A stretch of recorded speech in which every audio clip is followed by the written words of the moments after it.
Good morning and a Happy New Year to everyone. I'm former Cabinet Secretary Edwin Lacierda during Pinoy's administration. Masantos siya kabosan at sikatay namin na imbang nga bigat tayo amin apo. Masayang morning at Happy New Year po sa ating lahat. I'm former Cabinet Secretary Hernani ang Salud Braganza during President Gloria Macapagal Arroyo's administration. And we are the spokes.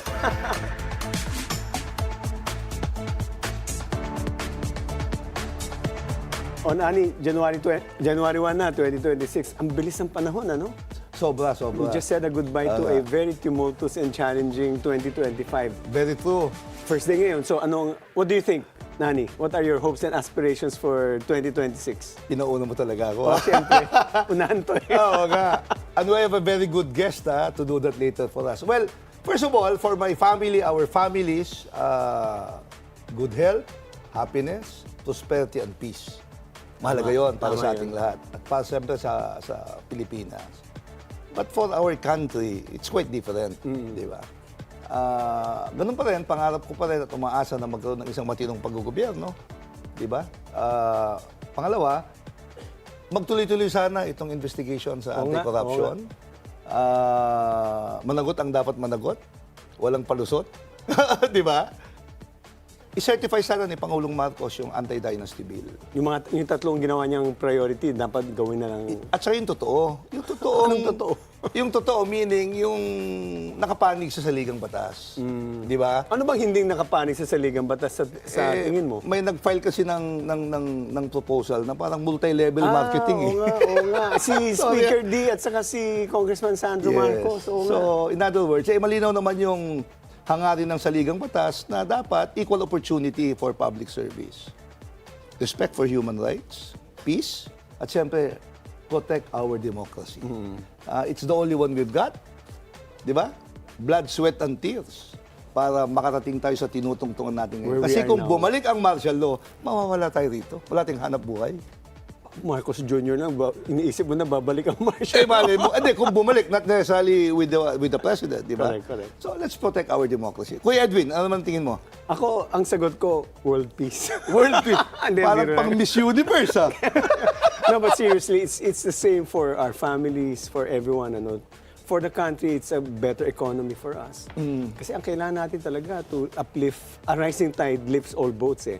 Kung maganda ekonomiya, tataas lahat ang buhay ng ating tao. I agree. Plus also, I think we're coming from a very tumultuous year in 2025. Yes. And all that has been promised have so far, at least most of them have not been delivered. Yes. Like for instance, a promise that the 3 senators will be jailed before the end of New Year. Si Atong Ang, sinabing mahuhuli na, wala pa rin.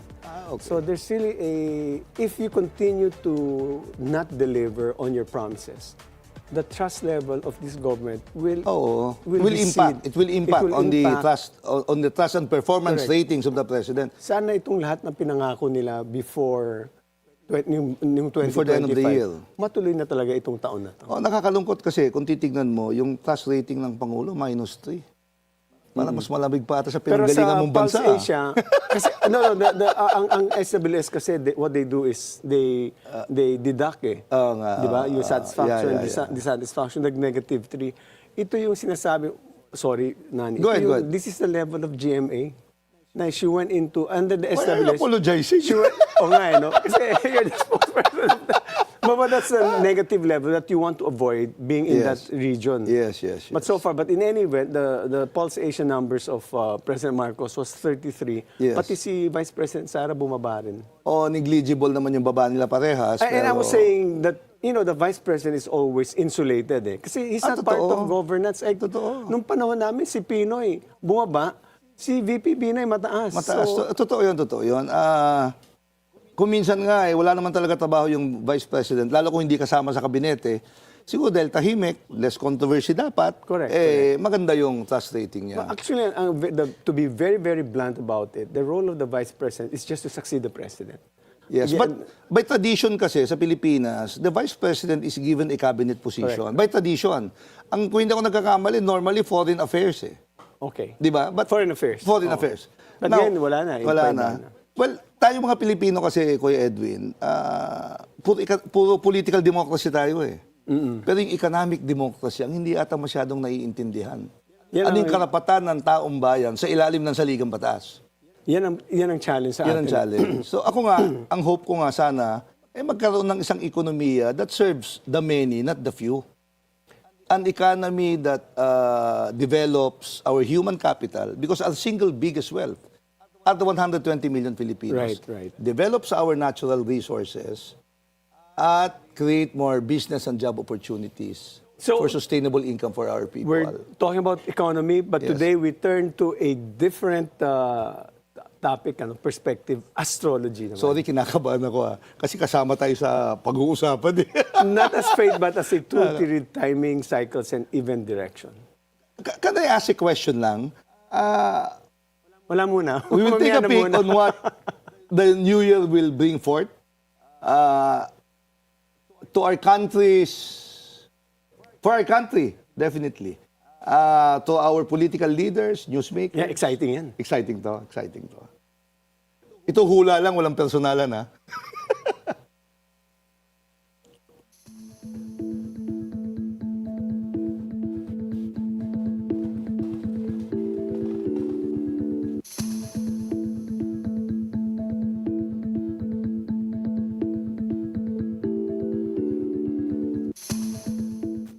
Joining us is one of the country's most respected astrologers, Mr. Resti Santiago. Welcome to the Spokes, Manong Resti. Ilan taon ho ba kayo? 50 plus. O bata pa. Sorry Bata pa. Mas Boss, matanda pa si Nani. Can I ask the first question lang? Yes, please. What is the difference Buwan naman nung tanong. buwan naman. Pagbigyan mo na ako. Di ba?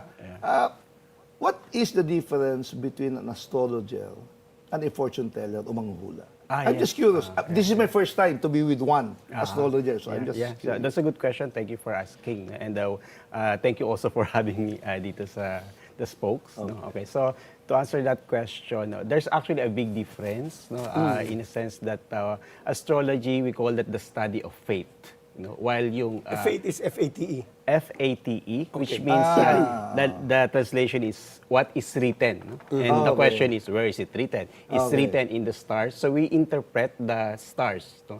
And by fate, it means something that was given to us as a soul, as an individual. Whereas, yung tinatawag na fortune telling, madami kasi ibang methods. No?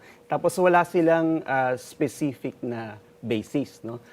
Except, for example, kung psychic ka, you can, let's say, see visions or whatever. If you are a tarot card reader, you use cards, pero yung kanyang scope is only within, let's say, 3 months, 4 months, 1 year. Yung astrology kasi parang is the map of a person's life or even soul, to the soul level. But how does that impact on free will? Okay? Pinag-usapan namin. That's a good point. Yeah. So, ito namang fate, no? Again, it's like a map. No? So, hindi ka dinitahan na this should be. No? It's more on, ang role natin is, or ang goal natin is, to understand our fate and consciously or willfully, using your free will, align with your fate. Kinakabahan ako po si Edwin. But let me ask you a question in line with free will. And before we go to the more important part, but more to just lay down the premises. Do you believe in predestination? Well, the term that we use in astrology is more on fate nga. So, I don't know what's the difference, no? But with regards to fate, it's more on, we are born to be, let's say, we have a script in life. No? Kung ano yung nakasulat doon, that's your script, that's your role. No? Let's say, in the government, let's say in the province that you are in. Para meron Politiko tayong... po ito. Tingnan nyo kung babalik sa politika to. Tingnan natin mamaya. Hindi, gusto ko sabihin niya, magiging bilyonaryo tayong dalawa. Ang problema ko lang, bakit hindi tayo magtrabaho, aasa na lang tayo. but anyway, Resti, let's go to the meat of the entire. In general, what's in store for our country on the political landscape in 2026? Okay, so medyo... Let's talk about the landscape first before we go to personalities. Yes, yeah. Unang-una, the Philippines is under several, will be under, actually nagsimula na siya noong past year, will be under the influence of the eclipses, no? What does that mean? So, since time immemorial, no, kumbaga, medyo kinatatakutan na ng tao, no, yung mga eclipses. No? The basic symbolism is light is shut off, no? Blackened or darkened. The scientific eclipse, that's what you're saying. It's the same, no? It's the same. Astronomical. Okay. Regardless of whether it's lunar or solar. Lunar or eclipse. solar. Yes, pero mas importante yung solar. No? So anyway, the idea is when something is darkened, no, in the sky, merong something that is darkened din sa atin, no, sa buhay natin. No? So sa Philippines, yun nga, since last year meron, kasi 2 years yan no? Meron last year, meron pa this, let's say March, February, August, and July, August and September. So pag may eclipse, may mga lumalabas na secrets. No? May lumalabas na issues. No? Nagkakaroon ng intensification with regards to issues. No? So may puputok. No? May puputok? May puputok sige, pa. Pakinggan natin mamaya yan. Okay, hindi, go ahead. And So then? may intensification ng mga events and even escalation. So bibilis, no, yung takbo. So are you suggesting that next year will also be tumultuous? The answer is somewhat yes kasi continuation Pero usually, yung unang eclipse which was last year, 2025, parang doon tayo nabigla. No? Okay, so... Now I'm checking kung pinanganak ako ng solar eclipse o lunar. Kasi mukhang nag-impact sa kulay ko Di ba? Yun lang, ko lang. Ito mukhang nakatirik ang araw nung pinanganak si Kuya Edwin Ang puti Di ba? Let's go to it. What are the significant dates for you in 2026? Oh, interesting na to. What are the eclipse or retrograde months that, can you also explain that later on? No? What do you mean by retrograde? Retrograde. Okay, actually, yun una, I think, na pinaka-importante for the upcoming year. Usually, we take note kung kailan yan. Kasi pag Mercury is retrograde, What is retrograde? Okay. Retrograde is the apparent backward movement of the planets, no? So apparent, no? Okay. Tapos astrologers relate that to some problems depende sa planet, no? Okay. So Mercury is the planet of communications, knowledge, documents, no? Okay. There was one election na retrograde kaya magulo. So anyway, so in terms of planning, we avoid retrograde periods for major activities. No? So applicable yan sa lahat kasi we're talking about the events or activities. Any particular month for 2026? Specific date actually, from February 26 hanggang Oh my God. EDSA? March 21. Yan, that's Mercury retrograde. Tapos na actually. Feb 26 to March 21. It's a 3-week When you say, period. so you shouldn't be making, the political leaders should be worried about this period? And not necessarily the political leaders, pero everyone.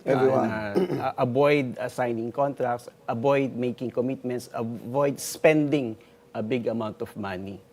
No? O kaya, for example, kung sa mga kontrata ng government, parang mas maganda sana, wag munang magpirmahan during that period. Pero Pero syempre, ang problema kasi doon sa mga flood control, puro ghost balikan natin. So kasama rin ba yun? Balikan. May nakita tayong pattern, baka mamaya pwede natin pag-usapan. Okay, sige, so retrograde muna, February 26, March 21, and then June 30 to July 24, and then October 24 until November 13. So ito usually parang i-blackout mo na, avoid for major activities. Okay. Kuya Edwin, kailangan ko ng cheat code, pahingi ng copy niya. Naka-record naman to. Naka-record naman. So the effect of a retrograde, it would be detrimental to most of us? Or Hindi siya major thing, pero syempre parang kung makakaiwas ka sa It's a additional, guide, probably.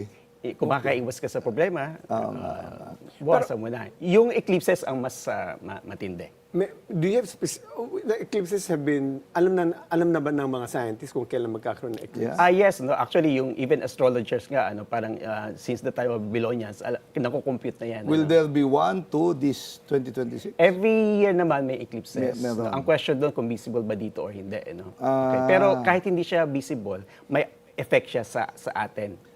So what you're saying is the effect is global. Kahit hindi mo nakita, pero may eclipse somewhere else, it will impact. Yes. Okay. Kung saan siya visible, yun yung pinakamalakas na tatamaan. Pero Huwag naman sana sa Pilipinas. hindi naman sa Pilipinas. Pero yung mga pero ang point of reference yung mga signs natin. Kung Yes, anong yes. zodiac sign mo, let's say the eclipse signs for the year are Aquarius, Leo, Virgo, and Pisces. Yung Philippines, Virgo yung prominent sign. So tatamaan ng eclipse yung Philippines. Okay. When is that, the Virgo? Sorry, I'm not familiar with the... Anong buwan yung Virgo? I don't think everybody's Yes, familiar. yes. So anyway, bigay natin yung dates. No? So let's say the first eclipse of the year would be on February 17. It's a solar eclipse in the sign of Aquarius. No? The next one is a lunar eclipse on March 3 in the sign of Virgo. The third one would be on August 13 in the sign of Leo. Oh. And then August 28 in the sign of Pisces. No? Dalawa. So, August. Apat. Yeah, dalawa per yeah. But you're saying the solar eclipse would have a more detrimental effect because it blots out the sun. Yeah, yeah. So that's is that true? Is that correct? Yes, yes, more powerful. And then yung mga may signs nga na Aquarius or Leo, sila yung tatamaan the most. Napapagano'n ako, Leo ko siya. Si Nani mentioned about the global. So what is the effect in your looking at your chart? What's the effect on the global economy naman? Okay, the global economy, no, there's a special configuration. Anyway, it's called the Neptune in Aries. Basically, it means inflation. No? So, inflationary. No? So, let's say, parang yung purchasing power. Tataas ang halaga ng mga bilihin, Yes, bababa ang purchasing power mo. Yes. This 2026. Magsisimula ng 26 or nagsimula na kasi it's a pattern, it's a cycle, no. So parang we are moving towards inflation. I don't want to use hyperinflation because I'm not an economist, pero parang towards something na extraordinary. Because right now, Resti, we are in a situation we are medyo mababang inflation rate natin. We're below the target of 2 to 4, 1.6%. Yeah. So are you Okay. saying that it will go up as... It will also affect the Philippines, and because yung sign ng peso is sa Philippine chart is actually Leo, so kasama siya sa tatamaan by the second half of the What does year. it mean na Leo? Bababa ang power ng currency natin? Tataas? What does Bababa that- ang purchasing power. So, So, babagsak. Wow. During my... sorry, you mentioned kasi about inflation. What is nasa survey at saka yung reality on the ground. Ito, when I arrived this morning, tinanong ko nga kagad nagpaputok ba kayo? Boss, 250. I mean, di ba? Ngayon, mas mura ang manok kaysa gulay. Or even fish. Yes, malaki diferensya. Okay. So, in other words, I hope those numbers that are being, mentioned reflects reality on the ground. Yun lang naman yung akin. Kasi, but anyway. But anyway, it would be affected by the second half of the year. Oh, the inflation will have more effect on the second half Sa of the year? Philippines. Okay. Sa Philippines. So dapat maghanda, ano? So, anong impact nito on the economy, on your personal capacity? Yeah. What do you foresee? Okay, so on the other hand, para inga, no, that's... What's the good news naman? Okay, yeah. The good news is yung lucky planet naman, which is Jupiter, would be in the sign of Cancer, which is the sun sign of the Philippines. Okay, so ibig sabihin nun, may Jupiter is the biggest planet, so may expansion or recognition sa Filipinos as a whole, no? In general, no? Okay. Okay, so if you have a good product, you are a creative person, or so kumbaga top the international market. Pwede na tayo mag-artista? Pwede. Well, in Pero entertainment... kung tayo ng magaling na makeup artist, Yeah.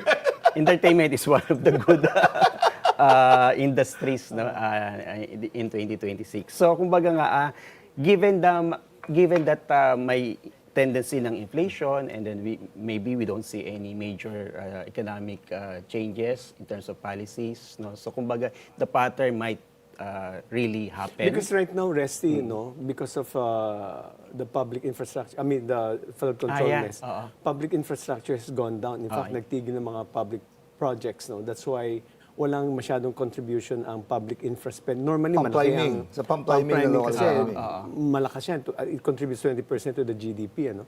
So, pagdating ng itong taon na to, may bago na tayong budget. Sa tingin mo ba makakabuti sa public infra spending natin? So like all pump priming, infrastructure projects of the government, will that increase? Yeah, I think yung expansive effect ng Jupiter, it might be good as a whole, no? Pero yung problem kasi with the peso or the currency, it can be because of something else, such as, let's say, instability sa political climate. No? So, I think maapektuhan yung peso. Are you So, suggesting, which is the purchasing power. Are you suggesting that there will be some level of political instability this year? Or disasters, maybe. Or disasters. sa kanan muna yun, disaster. But the political instability, are we expecting some level of political instability, at least in your chart?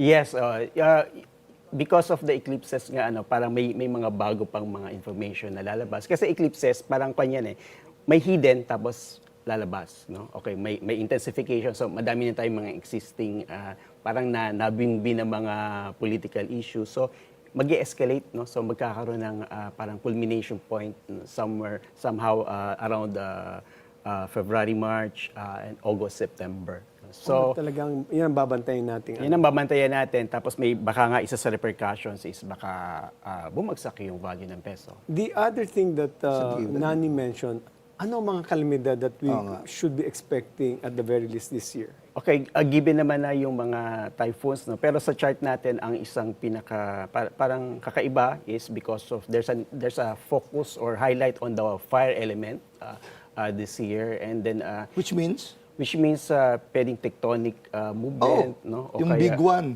Okay, we don't really talk about the big one. Okay. Kasi wala tayong presidente, no? Okay. So I don't talk about the big ones, pero there can be at least no, yung medyo mararamdaman natin na earthquake. Tapos another possibility is a volcanic activity. I don't know the intensity, is more on magkakaroon ng movement. Let's talk about specific areas where you feel or where your chart would indicate what part of the region in the country that we would be experiencing volcanic or tectonic earthquakes. Kasi ang popular, Mayon at saka Taal. Do you have any idea? Okay. Speaking of Mayon and Taal, no. So there had been movements, no, dito Yes, sa very sa recently. Taal, no. So I think kasi kanyan hindi naman siya one-time event, no. So Right. nagbi-build Yes. up no yung pressure. And then the eclipses normally din parang ito nga yung parang may explosive effect literally and figuratively, no. So I think yung mga naging active na recently, no, which includes Any region that includes we should Taal, be preparing for at least?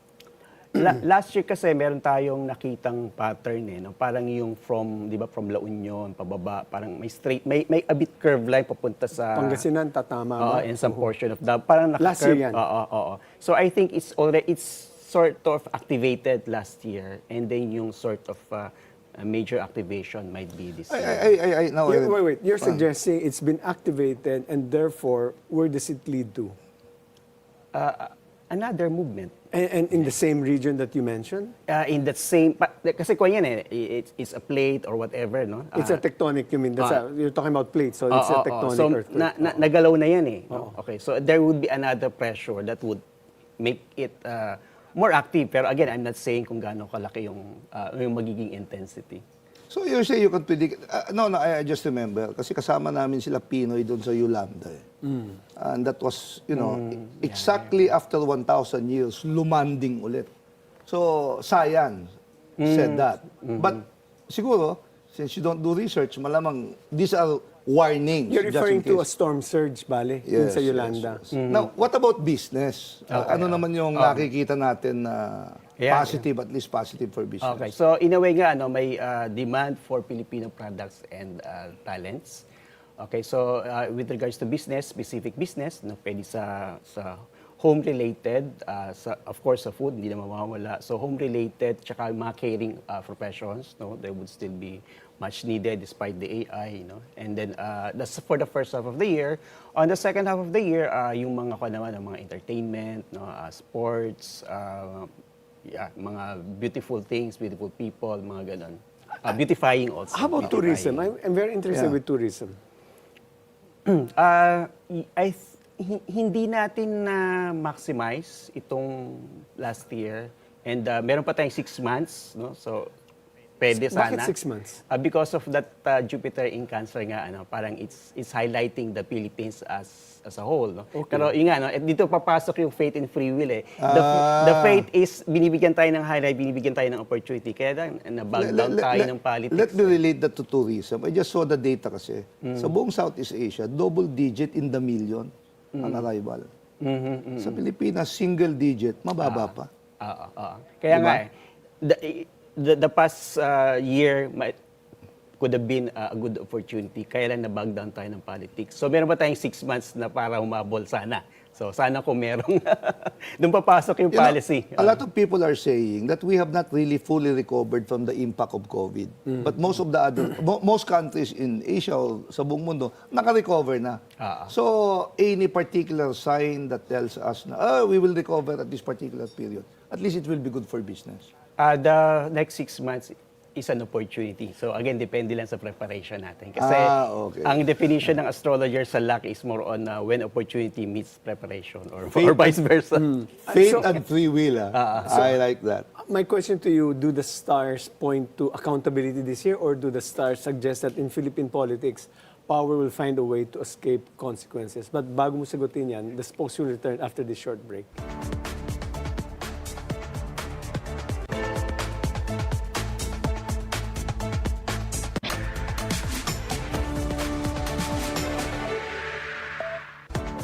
And the spokes is back with our astrologer, Resti Santiago. Resti, yung tanong kanina, will this 2026, will we see accountability, or will we see escape from the political consequences of these people who committed the flood control problem?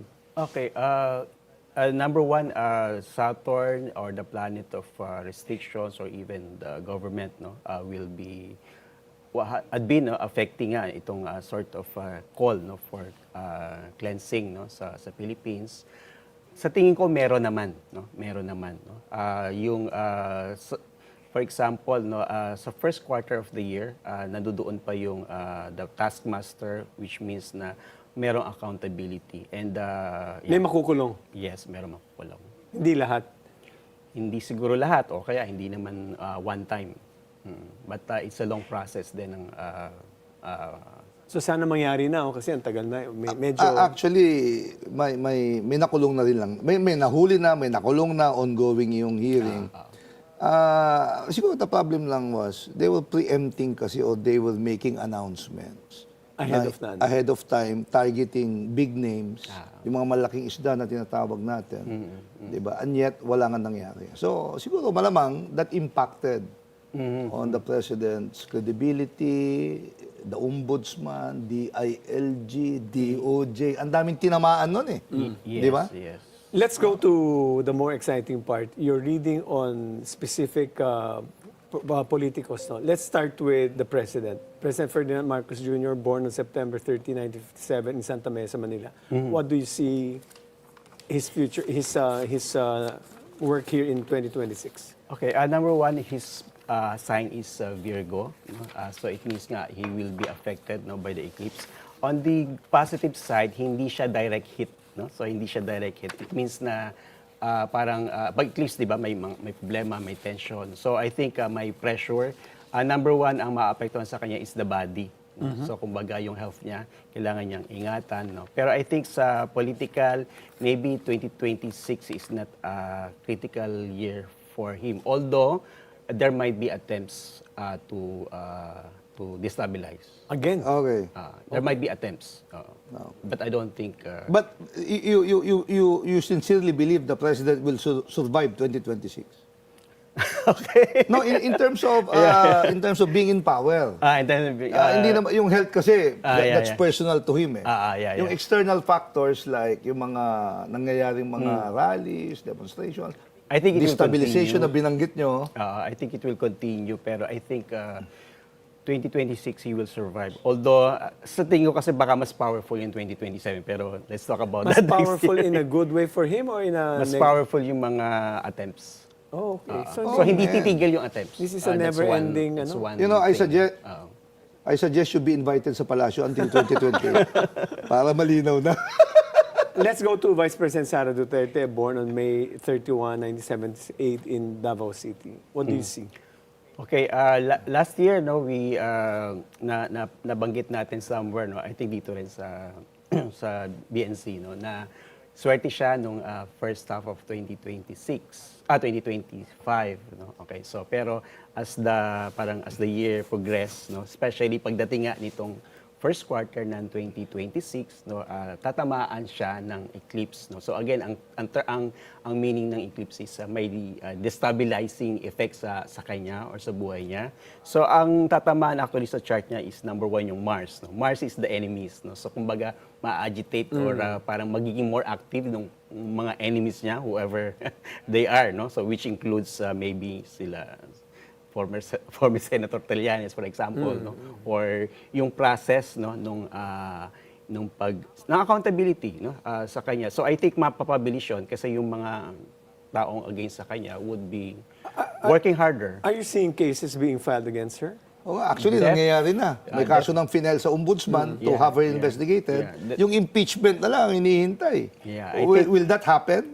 I think so, based on the influence. Kasi nga, yung eclipse kasi, no, 6 months before, may nagbi-build up na yan ng energy. No? So, kumbaga, as early as 3 months, 6 months, 5 months ago, medyo papunta na doon sa, parang hindi naman culmination at tapos, no? Pero yung intensification ng issue tungkol sa kanyang either impeachment or yung mga kaso, mag-intensify no? Come February. Oh, interesting. Sabi mo rin, that's also the eclipse, no? Yes. So, okay. Yun ang kwa natin yun ang basis ng astrology, mga planetary or heavenly configurations. Si Pangulong Duterte na pinanganak noong March 28 sa Maasin, Southern Leyte. Ako ang tanong ko lang, makakalaya ba siya o maabsuelto ba siya? Okay, no?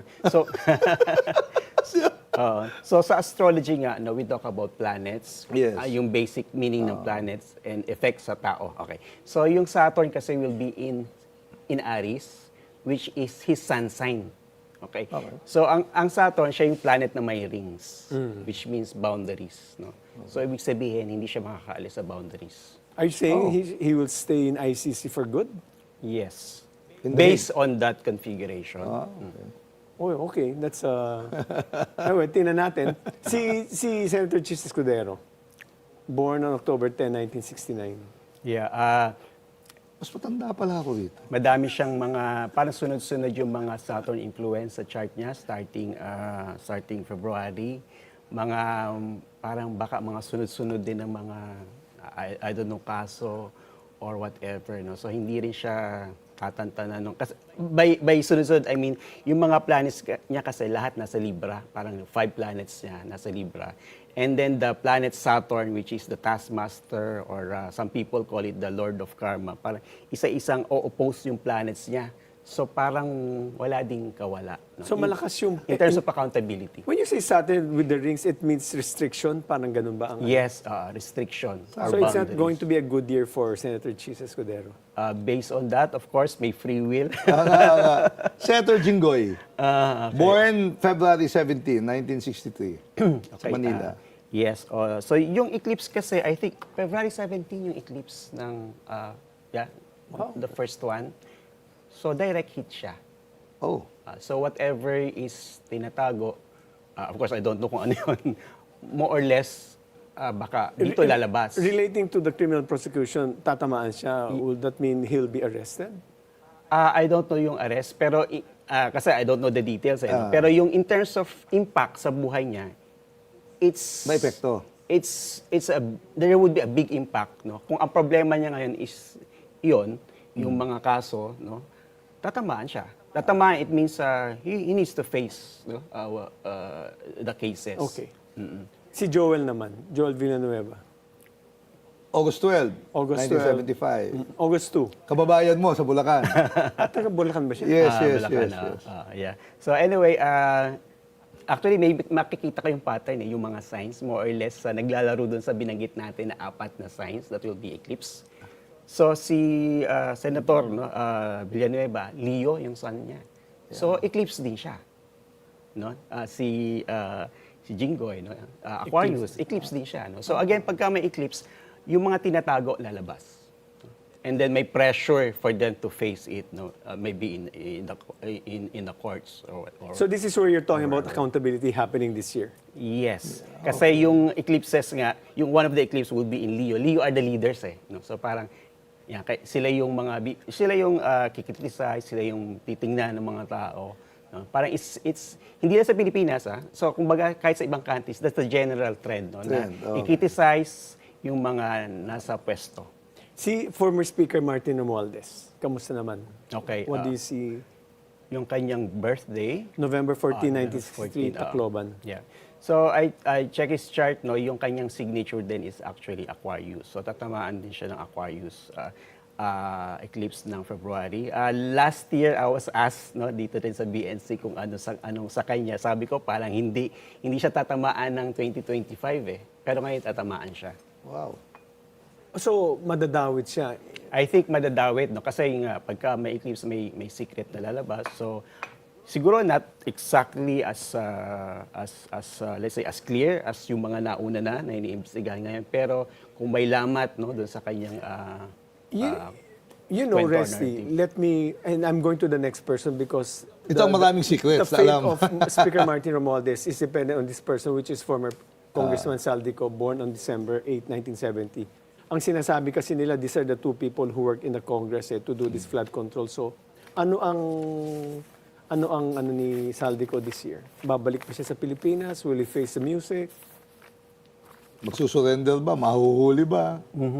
So, medyo iba nga, no, yung kanyang sitwasyon, ano, and I think parang meron siyang double passport, no? Right. Okay, so anyway, so sa kanya medyo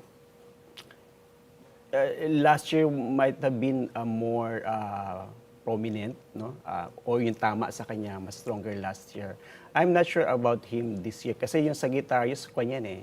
Symbol niya is the half man, half horse, so always on the run.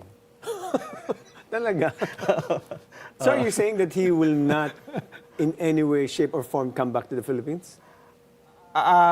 Parang hindi clear kaagad. No? Just like what I said with the speaker, former speaker, last year hindi siya tinamaan eh. Ngayon siya tatamaan. Isn't there a positive sign that will at least make Saldico spill all the beans among his stars, or wala ba siya, Libra, Virgo, ano ba? Meron bang ganon na... Ang pinakaswerte kasing sign this year, 2026, is Sagittarius. So, Sagittarius siya. favor kay... Sagittarius siya. Pabor kay Saldico. State witness. Pero I don't understand that. If he doesn't come home, why will Martin Romualdez be more vulnerable this year, considering the key to Martin's involvement is with Saldico? If Saldico doesn't talk, Martin Romualdez will escape liability. Yeah, kaya nga siguro hindi siya exactly matatamaan, pero tatamaan siya maybe through other, let's say other people. Yung let's ibang say mga pangalan na banggit sa ibabaw. Records or whatever, no, na hindi siya, ibig maaaring hindi pa siya mismo masisistensyahan, ano, parang gano'n. Pero hindi na rin siya very free in a sense na tututukan na siya. Senator Bato de la Rosa. The man in hiding. Oo nga. So I think... Tinatago ni Secretary Bello. Sa Digos. Okay, sige.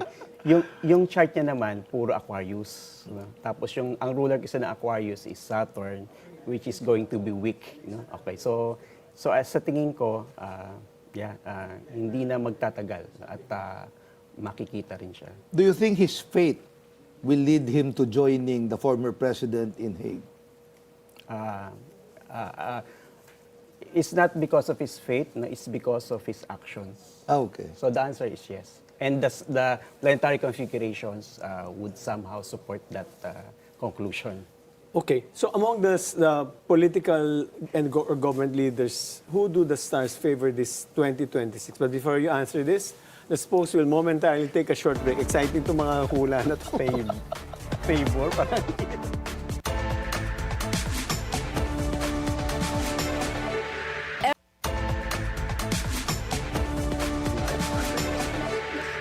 meron ako yung apat. Okay. Sige.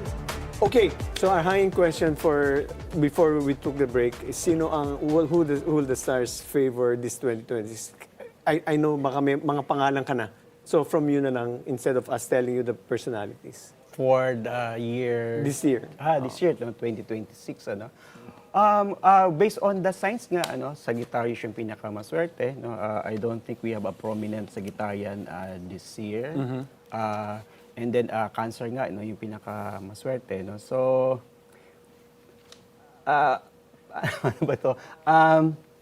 Because the Philippines is eclipse, no, parang I don't see any politiko na sabihin nating swerte. Para ito lang, siswertin ba o hindi? Yes or no? Senate President Soto. Okay, siguro may transition. August sa buhay 24, niya. 19... ay, May sorry. transition. May- May transition of some sort. Si Tito Soto. Oh, okay. Si Panfilo Lacson, June 1, 1948. Yeah. Sa kanya is more on intelligence. So he will be, parang yung kanyang scope, no, ng trabaho niya would increase, and his ability to do the task will also be improving. How about si Speaker Boji D, August 31, 1961? Will he stay as Speaker? Okay. Sige. May kung ba yan? Let's say 1 year, 2 years? Wala. Depende. Wala. Sabihin na lang nating may instability sa leadership niya by the second half of the year. Second half of the year. Ombudsman Boying Rimulya. March 31, 1961. May pressure sa body niya, so I think yung health niya ang Oh, talaga? importante. Okay. Wow. Well, he Because just came of- from cancer and bypass. Yeah, and yung nga, Saturn would be in Aries, his sun sign is Aries. So health-wise, so maganda naman yung strategy niya. I think he's hiring a lot of lawyers. John Vic Rimulya, October 23. Mananalo bang presidente ito pag kumandidato? He announced his intent. October 23, 1960. Kasama ko rin I watched it. Okay, ang luckiest sign kasi sa 2028 is Virgo, or those with the sign Virgo, no? So, madami siyang planet, 4 na planeta sa Virgo. So, may chance siya. May chance. May chance siyang mag-standard bearer or pwedeng maging Presidente. o tumakbo? Siguro more standard bearer muna tayo. No? As we Okay, get closer, we can Ate nag-apply ng campaign manager look, yan. Ha? look deeper, no? Ayan, go ahead. Paborito ni Nani. Ikaw na Nani. Si Kong Leviste, March 18, 1993. Okay. Anong ating titingnan doon? Maraming nakikita at narinig kasi, but what is the bad side and the good side? Okay. What we're seeing today. Yeah, number 1, yung sign niya is Pisces, no, and under certain circumstances, yung Pisces parang malapit sa mga intriga, no, Ay, intrigues, oo no? nga. So, Tama ka ron. Intrigero yung mamang yung batang yun. tapos ngayong, since may eclipse din ng Pisces, more on, sa Pisces kasi lunar eclipse, no, so parang emotional, no, tipong ganun. So, he'll be more prominent, no? As in Ang he'll dami be niya talking binibigay a lot, na no? intriga kasi ngayon. Talking a lot. Si Kiko Barzaga. Si Meow Meow. Si September 12, 1998. Again, ano, napapansin nyo, puro Pisces, Virgo, Leo, Aquarius. So, ganun din. He'll be talkative also this year. Tuloy pa rin. Is that the good news yung talkative? It depends on the content of the person talking. Whether substantive or just pure garbage. Yeah, it depends on the context. Anyway, let's go to Senator Resti Santiago, February 24, 1966. So the question is 2028. Ano? 20, sige, let's go. May laban ba 2028. para sa pagkapangulo si 2028. Risa? Okay, no? So, the answer is yes din, meron. Ano? Iba naman yung basis ko, yung kanyang Aquarius sign. Meron siyang prominent Aquarius, which is in line with the energies of the century, actually. No? So, nagsimula ng 2020, the most prominent or important sign is actually Aquarius, no? Which is the sign of technology, transparency, and also human rights, no? Because Aquarius is the symbol or the glyph of Aquarius is in human form, no? So, kumbaga, makatao, no? Tipong ganun. So, based on that, she's aligned, no, with the demands of the times. So she can be a standard bearer? Yes. How about Lenny Robredo, born in Si Ma'am April Lenny. 23, 1965? Okay. So yung kanyang sign is Taurus, no? So again, ang basehan natin is sino ba yung compatible sa 2028. So yung pinaka difficult planet, which is again Saturn, no? Saturn would be in Taurus by the time Saturn in her sun sign, no? So pag Saturn, di ba, ang symbol natin is rings, Right. limitations, no, or Limitations for Lenny. limitations for her, or minsan kasi inuunahan natin, so baka ayaw niyang tumakbo talaga. Well, she has mentioned through her former spokesperson, Barry Gutierrez, that she wants to devote time on Naga City. So, do you take that as a confirmation that she's not going to be a standard bearer? I think so. And then silang dalawa, no, I think si Senator Ontiveros and former VP Lenny, no, parang may tipong may isang salita sila, no. So I think May isang ano? Isang salita, no? Okay. Okay. So earlier, no, parang binanggit nga nilang dalawa, no, pinasa na ni Lenny yung baton Yes. kay Ontiveros. And then again by 2028 hindi siya perseguido, tumakbo. Si Lenny to? Oo. Okay. Or bababa yung kanyang ratings. So more on hindi talaga. Okay. Mas aligned, for example, si Ontiveros. Okay. Ito naman, personally sa Yeah. program na to, what do you see about the future of the spokes? It started on October 27, 2025. Yeah, I know that. Ikaw atang first guess. Hindi, sa kanya yata nagpahula. Yung first day na bigay natin yung best day during that period kung kailan magsisimula. Ano. So anyway, syempre nakita nga natin na may potential, of course, no, kasi yung period na yan, it means talking. No? So very maganda yung mga conversation. So I think especially on the first half of the year, no, may improvement, no, sa ratings, no. And Salamat naman. And then sa second half of the year, BNC mismo, no. Oh. Oo. Yeah. Kasi Leo yung prominent sign ng BNC and Jupiter would be in Leo, no. So Okay. BNC as a whole, no, will do better by the end of the year. Oh, nice, nice. Ako magtatanong, si Manong Edwin Lacierda, May 8, 1962, mas matanda sa akin. Pero mukhang bata. Oh, salamat naman. Okay. Tayo na ako, tayo na. Sinupalpal ka. Anyway, Resti. Anyway, good. yeah. Yung chart niya naman, I think parang he's coming out from a period of either seclusion o kaya parang wala lang, no? And then maybe recently, he found a new interest or vision, no? So, he's now going out, papunta sa somewhere, no? Siguro mas prominent, no, than Over the rainbow. than hosting Uy! this show for now. You're running for an office, ha? Resti, paano naman si Nani Braganza? Born on August 7, 1964. Okay. may ano yan, may revolver yan sa tabi. Okay. So anyway, Leo is one of the signs of leaders, no? Taksa. Yeah, oo. Quezon, for example, no? Sinong Quezon? Manuel L. Quezon. No. Wow. Yeah. Talaga? Okay. So, again, ang luckiest naman sa second half of the year, until next year yan, is Leo.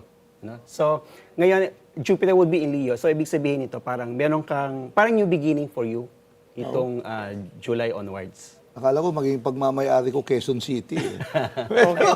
Anyway, wala na tayong oras. Maraming salamat, Resti. Dapat magpa-consult kasi yan privately. Okay. Anyway, astrology is a part of Pinoy culture, though it often comes with a disclaimer that it does not foretell what will exactly happen in the future, but merely acts as a guide. We may either take astrology as a grain of salt in our daily lives or as an inspiration to strive for better vision of ourselves. I'm former Cabinet Secretary Attorney Edwin Lacierda during Pinoy's administration. I'm Nani Agsalud Braganza, cabinet member during the time of President Gloria Macapagal Arroyo's administration. And we are the Spokes.